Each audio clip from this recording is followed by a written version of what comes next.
Welcome to the Caregiving Podcast. I'm Inga. And I'm Julie. And long story short, we have Caregiving. We are two momtrepreneurs who have built an in-home care business from the ground up, guided every step of the way by God's care and fueled by agape love. Almost 14 years later, we felt called to create this podcast as a resource for families with caregiving needs. Whether you care for a family member or are looking for advice on professional caregiving, we want this to be a platform to support you. Each week, we will come to you with encouraging stories of families who have found the right balance for their loved ones, tips for how to care for them and you, and much more. We hope you continue to join us each week as we share in this exciting new journey together.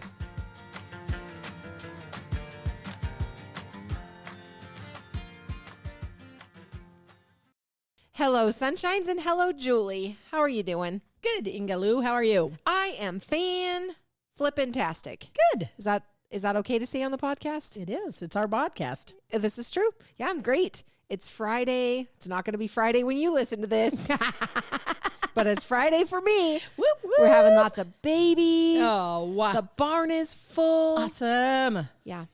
Yeah. I think we're maybe halfway there. Oh, my gosh. Maybe not. I don't know. It's been great. Lots and lots of twins, and we've got a lot of pretty close on, ewes versus rams. So God has blessed our barn this year. Oh, fun. And that is all because of our shepherds, Bailey and Kevin, I think. Nice. They do a good job. Awesome. Anyway, so what's new with you? Jeez, put me on the spot. You've been practicing this your whole life. Oh my gosh. Oh yeah. Things are great. Things are good. That's good. Yeah. The biggest thing that shake up in our house is that Callie's actually transferring colleges. Ooh. So here in the next couple of weeks, I'm actually taking her to her new college. Oh my gosh. Yeah. And That'll it's be big. quite the road trip because we're going across the Americas. Wow. Yeah. In her vehicle. So I'm praying it Heaven help you. holds together. It'll be fine. The Lord will watch out for you. You'll be good. fine. Yes, indeed. That's exciting. I'm sure it's something to look forward to, Yeah. Maybe get a little sunshine along the way. Cool. Awesome. Yeah. Hey, what do you think the perfect age is? Oh my goodness. Isn't that just a loaded question? Very much so. Yeah, because I think I always thought that, I wish I could go back to high school with this attitude and the knowledge I have now and actually go back to several of the decisions I made in my life and have maybe, even though I know I was supposed to end up here, maybe just been a little bit smarter on a few of the things, clean up a few of the messes that I made. So funny. I feel really good now. Yeah. Really good now. And, but I guess, age is just a number. So it's really in your head. I agree. Yeah. I agree. I think it's the perfect one for me is whatever one I'm at Where right you're now. at. Because I think, in a lifetime, I've been pretty blessed and not really had any huge hiccups along the way. So Yeah. Yeah. Now, Callie actually, hates her birthday because she wants to be a little one all her life. Stay young and forever. just stay home and be with her mama. But she also knows that growing up is not an option. Not growing up. Yeah. Yes. If I said You that. have to grow up, I think. You have to grow up. Yeah. Yeah. So anyway, everybody's got a different attitude on it. The birthday comes whether you want it to or not. And it's the best alternative. Yes, this is true. This is true. She just needs to spend more time taking on your philosophy of birthday celebration. And maybe she'll embrace it a little bit more. I love the birthday parties. Nice. Well, let's just go right into our verse of the week. Okay. And what we have today is 1 Peter chapter 3, verse 8. And this is basically regarding suffering for righteousness' sake. Finally, all of you have unity of mind, sympathy, brotherly love, a tender heart, and a humble mind. Tell me why you landed on this one. I just liked it. Just liked it. It has not a lot to do with our topic. Sometimes that's how I pick them. Yes. But I just was thinking, in this world, the other day, it was just seemed there was so much chaos going on around me. Yes. I had been on Facebook and seen a catastrophe that was going on with somebody, and then a group of people was just having anger, the comments, the everything, the news was on. I was like, oh, yay. I was like, we just got to really humble ourselves and be kind to each other and put our our feet into their shoes and try to understand where this is going, because really truly all of the chaos and all of the crap that's going on right now is the devil. He's out there just trying to stir the pot. So we are mad at each other all the time. Yeah. And so it just, like it said, have unity of mind, sympathy, brotherly love. I love that brotherly love I thing. was thinking, that's what we do. A tender heart and a humble mind. Yeah. I just was thinking we all needed a reminder of that. Yeah, if we could all put those things into practice a little bit more, what a better world it would be. And it's a great segue into my good news story. It's very short and sweet, but honestly, I landed on it for the ending quote. And I'll go ahead and read it through to you guys, and then hopefully you'll agree with me that the quote at the end is like, this is what it's all about. So basically it says, a police officer wins an award for an act of kindness after buying groceries for a vulnerable woman. A police officer from Denver, Colorado, has won an award for an act of kindness after she bought groceries for a vulnerable woman. It was a regular day when Officer Melissa Martin responded to a noise complaint at an apartment complex. However, after turning up to the apartment, Martin discovered a woman in need. Recently out of an abusive relationship in a new apartment, the woman suffered from substance abuse and mental health issues, and she had not eaten for 4 to 5 days. Martin opened up her refrigerator to find no food. The woman was older than her, making her question what would happen to her parents in a similar situation. She took it upon herself to fill the woman's fridge with a week's worth of groceries using her own money to pay for them. She said, I try really hard not to judge, just try to help them in the situation that they find themselves in. And this is the quote that got me. If the world would just treat people like they would like to be treated, how much of a difference might that make? Oh, that goes with our Bible verse. Always. Yay. I know. It's like, it just comes together. Nice. That was awesome. But yeah, I read through it, and then I read that and I was like, yeah, that's the one. That's awesome. Yeah. So what'd you bring us? Well, this one is a little more cynical. Okay. 5 nice little stories. Once all villagers decided to pray for rain. On the day of prayer, all the people gathered, but only one boy came with an umbrella. Oh, that's faith. Mm-hmm. So when you throw a baby in the air, she laughs because she knows you will catch her. That's trust. Every day we go to bed without any assurance of being alive the next morning, but we still set the alarm to wake us. That's hope. We plan big things for tomorrow in spite of zero knowledge of the future or having any certainty of uncertainties. That's confident. We see the world suffering. We know there is a possibility of same or similar things happening to us, but we still get married. That's overconfidence. You didn't think that's funny. where it was going, I did you? not think that was where it was going. I was like, oh, it's so fun. And I've heard similar tales like that. Yeah, well, you got me at the end. Yeah, nailed it. Overconfidence. Nice. I like it. Well, if you have stories or verses, anything you'd like to share with us, please email those to thecaregivenpodcast@gmail.com. We love to be able to sort through and have some things to pick from.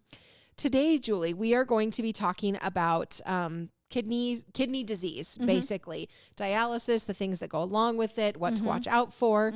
I think this is going to be a great topic. It's a big one. I always learn when we do this. And I think you go through the research process, which I'll be honest, you do the majority of, and then we start putting it together. But then when we actually sit down at the podcast and go through it, it's like I have a time to think through what I've read and then really lock it in and process it. So thank you for always coming up with good topics and things to discuss. There's a lot of topics.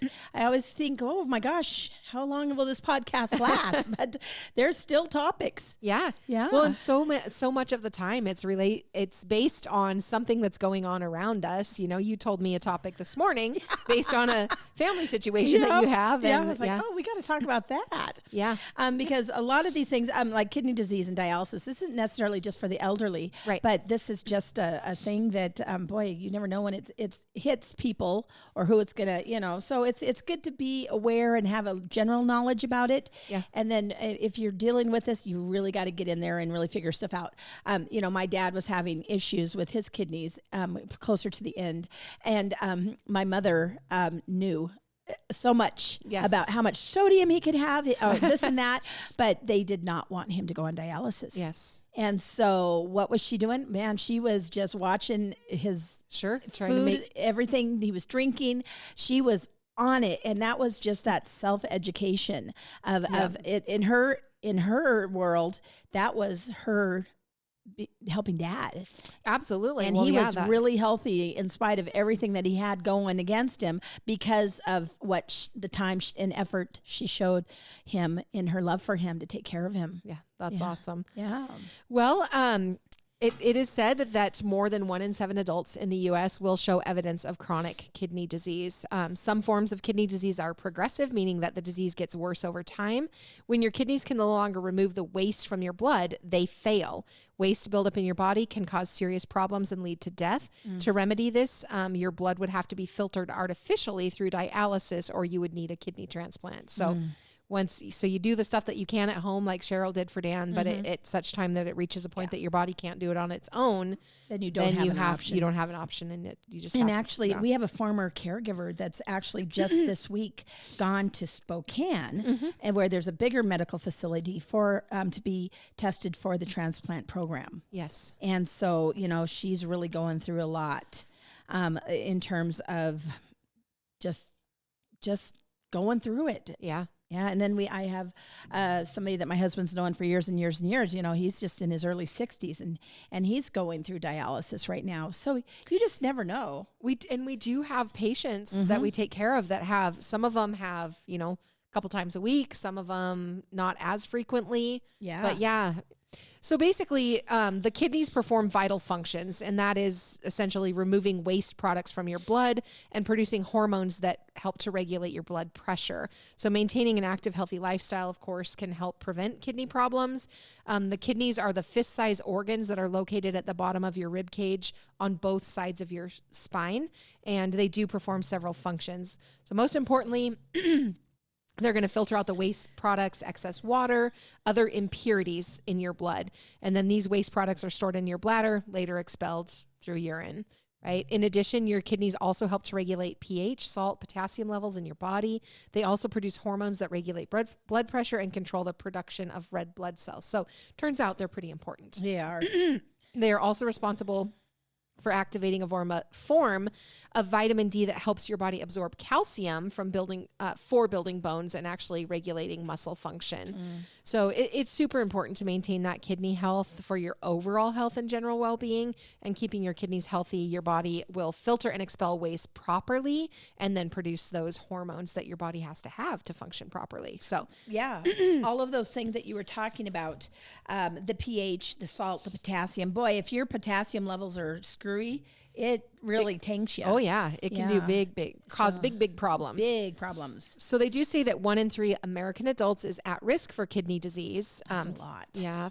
37 million American adults have kidney disease. Most of them don't know it. And 100,000 people are 100,000 people are on the kidney transplant list. So that's a lot of peeps. Wow. So talk to me about chronic kidney disease. Chronic kidney disease. This includes the conditions that damage your kidneys and decrease their ability to keep you healthy by filtering the waste from your blood. If kidney disease worsens, waste can build up to high levels in your blood and make you feel sick. You may develop complications like the high blood pressure, the anemia, which is low blood count, weak bones, poor nutritional health, nerve damage. Kidney disease can increase your risk of having heart and blood vessel disease. These problems may happen slowly over a long time. Early detection and treatment can often keep chronic kidney disease from getting worse. When kidney disease progresses, it may eventually lead to kidney failure, which requires the dialysis or a kidney transplant to maintain life.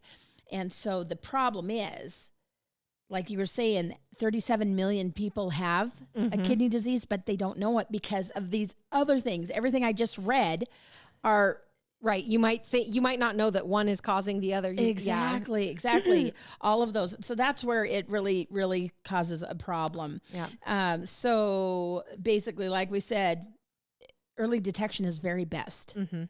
And the main causes of chronic kidney disease, diabetes, high blood pressure, or hypertension, they are responsible for 2/3 of the chronic kidney disease cases. Diabetes occurs when your blood sugar remains too high. Over time, unmanaged blood sugar can cause damage to many organs in your body, including the kidneys and the heart and blood vessels, nerves, and even your eyes. High blood pressure, this occurs when your blood pressure against the walls of your blood vessels increases. And if it's uncontrolled or poorly controlled, high blood pressure can be a leading cause of heart attack, strokes, chronic kidney disease, and also chronic kidney disease can cause high blood pressure. So it's like, what comes first, the chicken or the egg? Yeah. Yeah. Oh. So other conditions that can affect the kidneys, basically there's a group of diseases that cause inflammation and can damage the kidney's filtering units. They're just disorders that are about the third most common type. I don't know how to pronounce it. Do you? Glomerulonephritis? Nephritis. Yeah. Okay. Inherited diseases, so polycystic kidney or PKD. This is a commonly inherited disease that causes large cysts to form in the kidneys and damage the surrounding tissues. Kidney and urinary tract abnormalities before birth. So sometimes malformations that occur as a baby will develop in your mother's womb. For example, a narrowing may occur that prevents the normal outflow of urine and causes urine to flow back up into the kidney. This might cause infections and damage the kidneys. So apparently it can happen before you're even out in the world. Oh, wowzer. Yeah. Autoimmune diseases. When the body's defense system or the immune system turns against the body, that's an autoimmune. And like lupus nephritis is one such autoimmune disease that can result in inflammation, swelling, or scarring of the small blood vessels that filter wastes in your kidneys. Oh, wow. Yeah. A lot of the information we got today was from the National Kidney Foundation website. Yes. And on there, and we'll actually put this in the show notes. Oh, yeah. They kept talking about a GFR. And I was like, what the heck is a GFR? So it is a glomerular filtration rate. Okay. And that's kind of that first one that you were talking about. Okay. Where the glomerular actually become inflamed. Now I'm making all the words up. You know what we should do? We All should of the just words. have a we told jokes to see about laughing. We should just have a pronouncing these medical terms. Yeah, and just hit the buzzer. Yeah. So, but it's a they made a really nice poster, and so we'll just put that there. Yeah. And that will explain in depth more about the different tests and how they do that testing for that. Sure, absolutely. Yeah. Other causes, obstructions caused by kidney stones or tumors can cause kidney damage. And then like enlarged prostate glands in men, repeated urinary infections can also cause kidney damage. So it can come in a lot of different ways. You know, speaking of what you're talking about, one time my mother, I don't remember this, but mother got a kidney infection because evidently she'd had a bladder infection that just would, she didn't think about it or something, and it traveled up higher into her kidneys. And I just remember them saying Dad literally had to carry her into the hospital because she was just in such pain. Wow. Yeah. Well, and I've never had kidney stones. I also don't ever want to have them because I've heard stories. Oh, I've heard with guys, kidney stones are similar to having a child for a female. When they have to pass them because there's no so way when you're out mad at but somebody, out, right? you just say, oh. Kidney stones for you. Yes. Poor buddy. Oh, boy. Okay, well, talk to me about risk factors of chronic kidney disease. Okay, so anyone can get chronic kidney disease at any age. So that's something to look forward to. Terrifying. However, some people are more likely, and those are the things that you talked about with the diabetes, the high blood pressure, a family history of kidney failure, people that are getting older, and then also there's a population group with the higher rates of diabetes and high blood pressures, African Americans, Hispanic Americans, Asian Pacific Islanders, and American Indians. More than 37 million American adults are living with it and don't know it. And those physical sides, we've already talked about this a little bit, is just that they're fighting one thing and they don't know that actually what's causing all of it is something different. Right. So basically what we're going to do is we're going to talk about signs of kidney disease. Yes. Now, just because you have these signs doesn't automatically don't panic. mean that you have kidney disease, but also if you've been wondering, like you're just not feeling the greatest, maybe it's something to look into. Yeah. So basically, if you're more tired, you have less energy, have trouble concentrating, a severe decrease in kidney function can lead to a buildup of toxins and impurities in the blood. This can cause people to feel tired, weak, and can make it hard to concentrate. Another complication of kidney disease is anemia, which can cause weakness and fatigue. Mm-hmm. Yeah. Okay, you're having trouble sleeping. When the kidneys aren't filtering properly, toxins stay in the blood rather than leaving the body through the urine. This can make it difficult to sleep.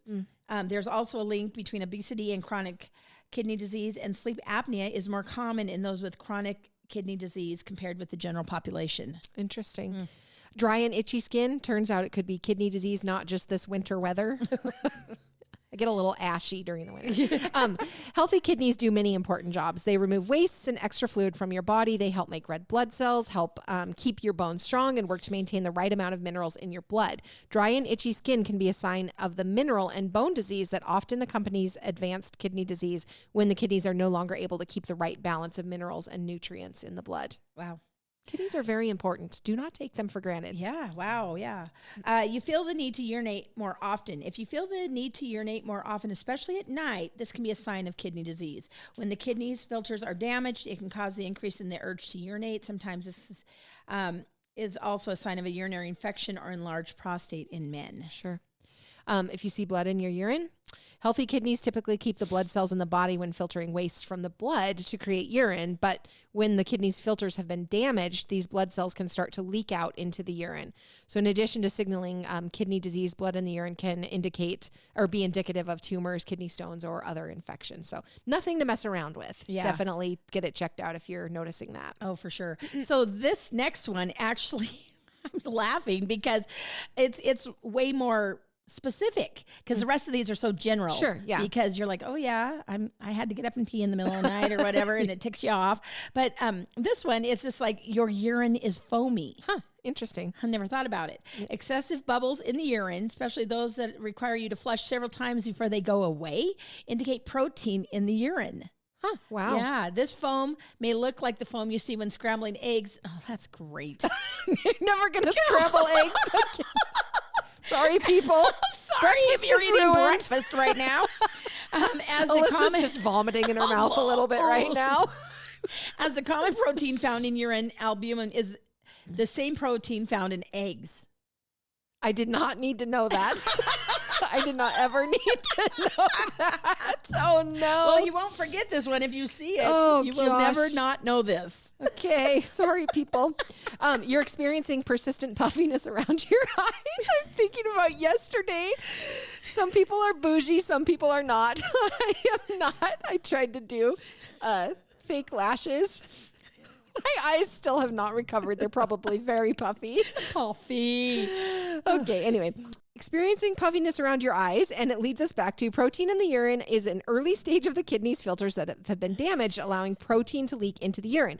This puffiness around your eyes can be due to the fact that your kidneys are leaking a large amount of protein in the urine rather than keeping it in the body. So what does it do when accumulating around your eyes? Because it says Apparently, persistent puffiness. Oh my gosh. Not just I had a hard night puffiness. I had a glue incident. Oh my gosh. Ankles and feet are swollen. Yep.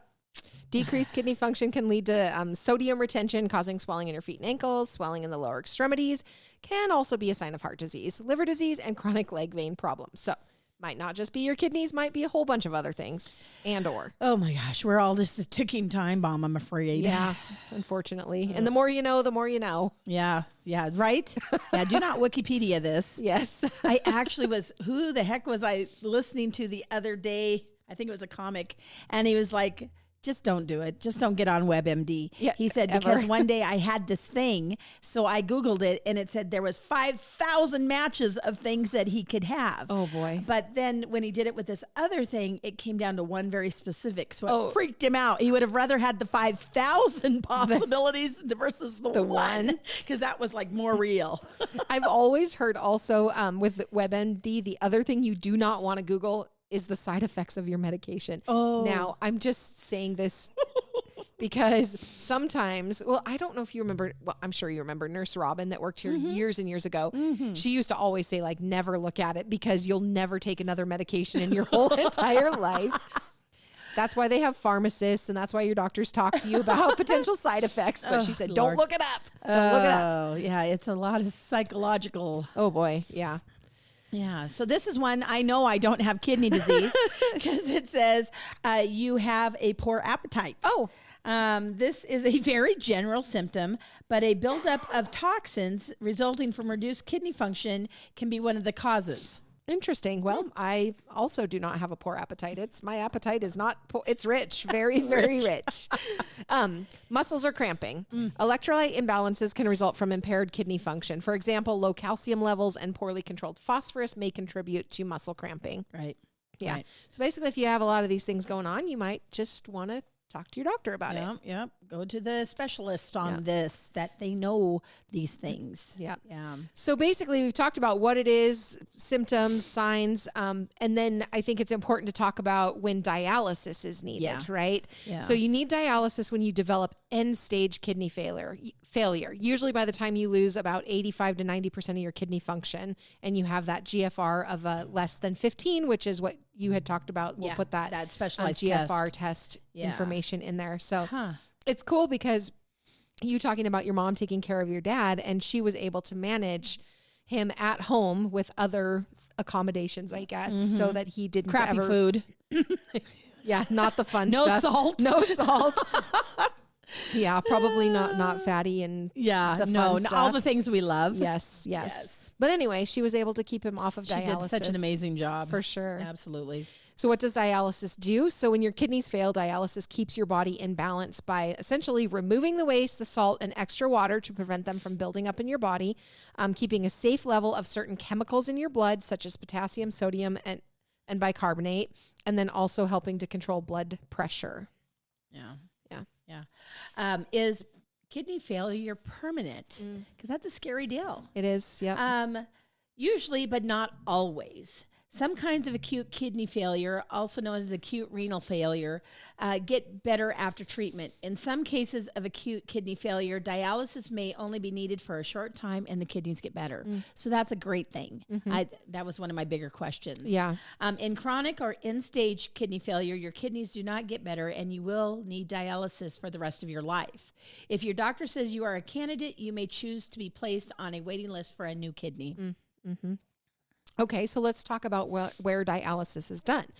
So dialysis can be done in the hospital, in a dialysis unit that is not part of a hospital, and even at home. You and your doctor will talk about it and decide which place is best based on your medical condition and what your wishes are. Yeah. We do actually have an article on can anyone do dialysis at home, and we'll just put that in the show notes as well. And basically, when I read that article, it kind of summed it up. It said, can you cognitively and physically do it? Can you handle it? Can you handle it? Can you understand the machine? Can you document correctly? Can you troubleshoot? Probably all of it. Hook everything up. Yeah. Be motivated to do it on a time schedule. Yeah. Yeah. So, okay. So there's different types of the dialysis, two types, hemodialysis and peritoneal dialysis. So in hemodialysis, an artificial kidney, which is the dialyzer. Where's my button? Where's my thing? Is used to remove waste and extra chemicals and fluid from your blood. To get your blood into the artificial kidney, the doctor needs to make an access interest into your blood vessels. This is done by minor surgery to your arm or leg. Sometimes an access is made by joining an artery to a vein under your skin to make a bigger blood vessel called a fistula. However, if your blood vessels are not adequate for a fistula, the doctor may place a soft plastic tube to join an artery or vein under your skin. This is called a graft.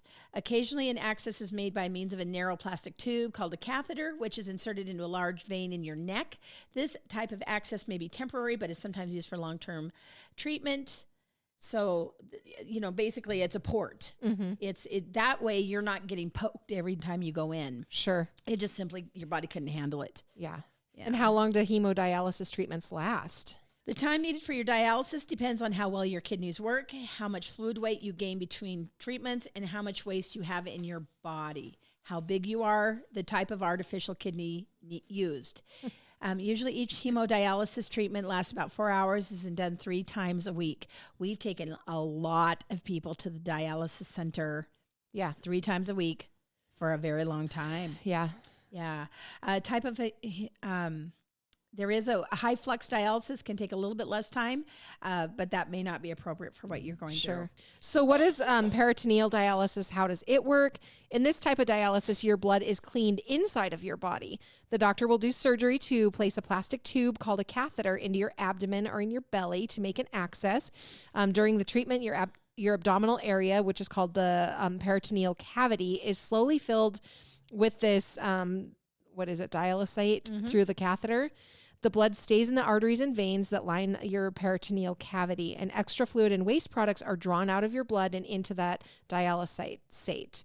There are 2 major kinds of peritoneal dialysis. I think that maybe you should talk about them, Julie. And the reason that I think that is because it looks like big words, and I like to hear you try to say them.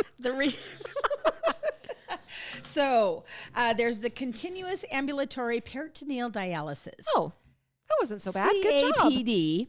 And automated peritoneal dialysis, which is APD. Nice job. I really feel like I need to give you a high five. Good job on that. Yes, thank you. Sometimes I do even surprise myself. What do I usually say? What comes out of this mouth, sometimes it's just a surprise to me as well. Yes, I heard it the very same time that you heard it. So the continuous ambulatory peritoneal dialysis, now I have said it twice, I'm going to call it CAPD from now on, is the only type of peritoneal dialysis that is done without machines. You do this yourself, usually 4 or 5 times a day at work and or at work, home and at work. You put a bag of the dialysate, about 2 quarts, into your peritoneal cavity through the catheter. This is wild. What? Yeah. The dialysate stays there for about 4 or 5 hours before it's drained back into the bag and thrown away. I have never worked with anybody that was doing that. Wow. This is called an exchange. You use a new bag of dialysate each time you do an exchange. While the dialysate is in your peritoneal cavity, you go about your usual activities at work, at school, or at home. It's just like sloshing around doing its work. That's while awesome. You're working. That's great. The automated peritoneal dialysis usually is done at home using a special machine called this cycler.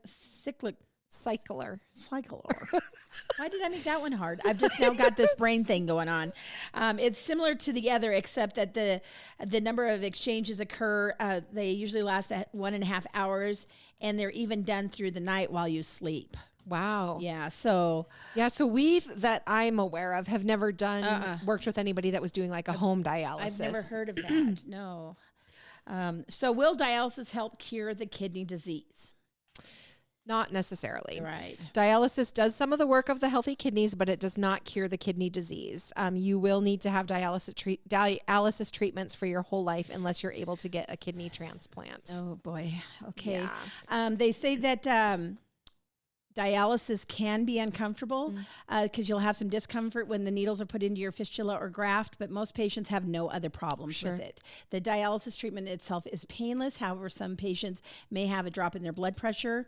If this happens, you can feel sick to your stomach, vomit, or have a headache or cramps. With frequent treatments, those problems usually go away. I would think so. Just like anything else, your body it'd be like me. If I started giving blood regularly, I might throw up the first time, but then it would get better each time after that.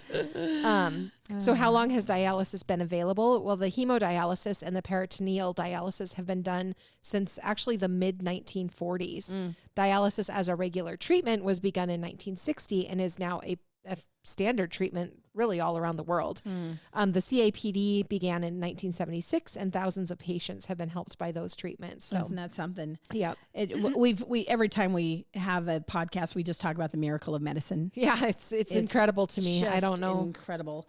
How long can you live on dialysis? If your kidneys have failed, you will have to have dialysis treatments for your whole life unless you'll be able to get a kidney transplant.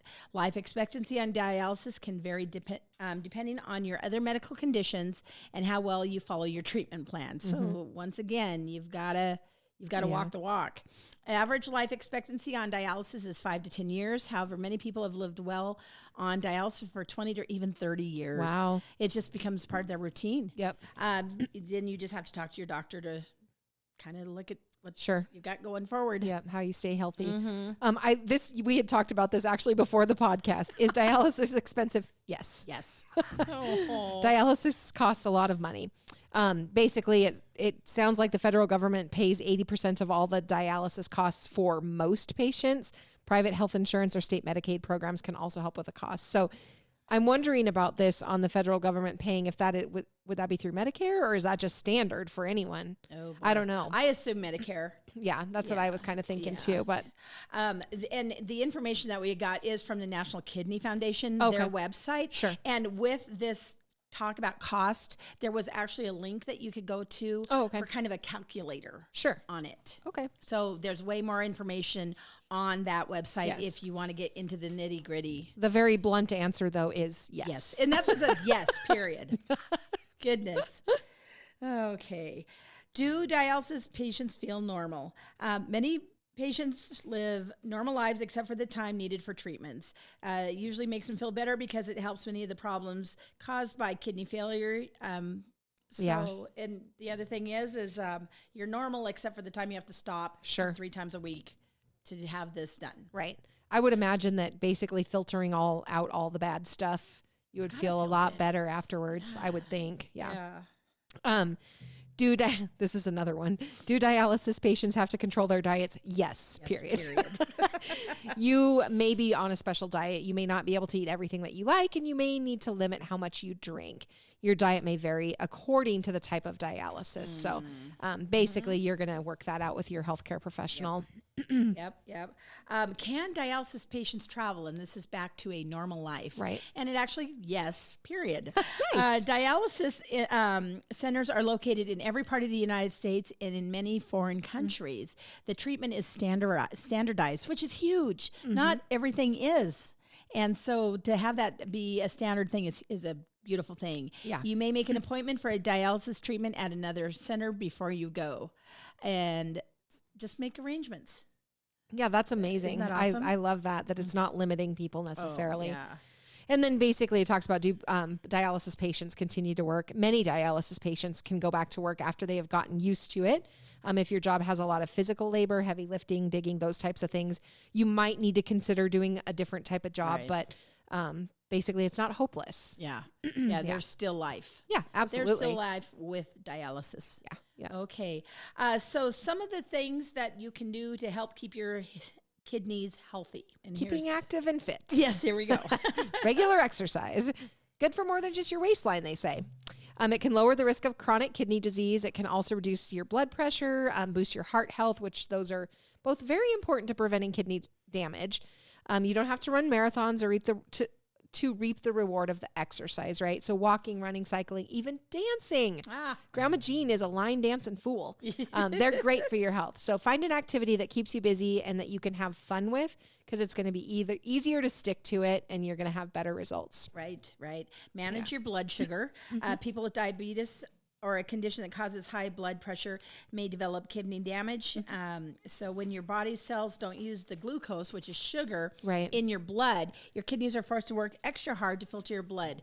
And over years of exertion, this can lead to life-threatening damage. So managing your blood sugar, you reduce the risk of the damage. Also, if the damage is caught early, you can take steps to reduce or prevent the additional problems. Monitoring blood pressure. So we all know high blood pressure can cause kidney damage. If high blood pressure occurs with other health issues like diabetes, heart disease, high cholesterol, the impact on your body can be significant. So a healthy blood pressure reading is 120/80. Pre-hypertension is between that point and 139/89. So lifestyle and dietary changes may help to lower blood pressure at this point.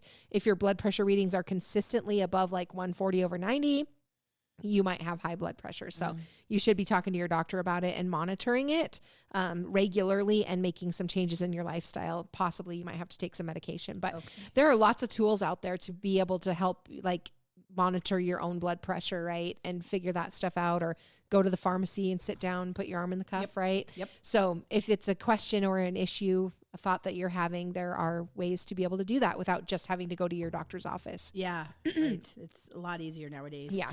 Monitor your weight and eat a balanced diet. Here we go again. Ugh. I'm pretty sure they won't say broccoli, though. Oh, no.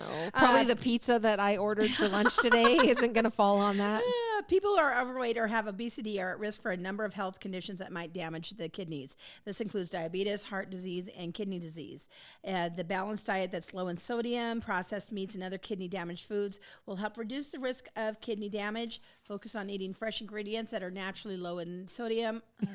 Do you know how to pronounce that word? Well, that one is, I still don't go looking for it, but cauliflower, blueberries, fish, whole grains, and more. Drink plenty of fluids. There is no magic behind the cliche advice to drink 8 glasses of water a day, but it is a good goal precisely because it encourages you to stay hydrated. So regular, consistent water intake is healthy for your kidneys. Water helps to clear out sodium and toxins from your kidneys, and it also lowers your risk of chronic kidney disease. So aim for at least 1.5 to 2 liters a day. Exactly how much water you need is going to depend largely on your health and lifestyle. Factors like climate, exercise, gender, overall health, and whether you're pregnant or breastfeeding are important to consider when you're thinking about that daily water intake. People who have previously had kidney stones should drink a little bit more water to help prevent stone deposits in the future. Yeah. I'm just envisioning a liter. A liter is like a pop liter. Yep. So it says 1.5 to 2 of those a day. Not very many people drink that much. Right. That's a lot of work. It's a hard job drinking that much water. I know, but we got that fancy ice making machine that makes the tiny little cubies. Yeah. And I'm drinking a lot more water here at the office. Because you like the ice? I do like the ice a lot. Oh, there you go. Whatever it takes. And I like to drink it through a straw because I'm a child. That's a pretty color straw. Yes. I don't know, whatever you have to trick yourself, whatever works. Yeah.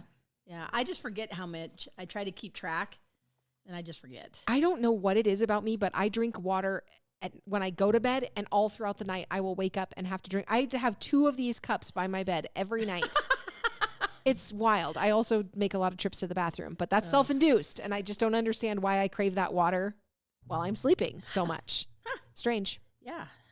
Nobody ever said I wasn't. Strange? Yes. Oh, yeah. We won't argue. Right. Don't smoke. Smoking damages your body's blood vessels. This leads to slower blood flow through your body into your kidneys. And it also puts you at increased risk for cancer.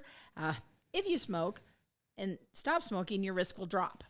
It's amazing how the body can actually really help itself. It's like, you're making better decisions now? I can work with that. Yeah.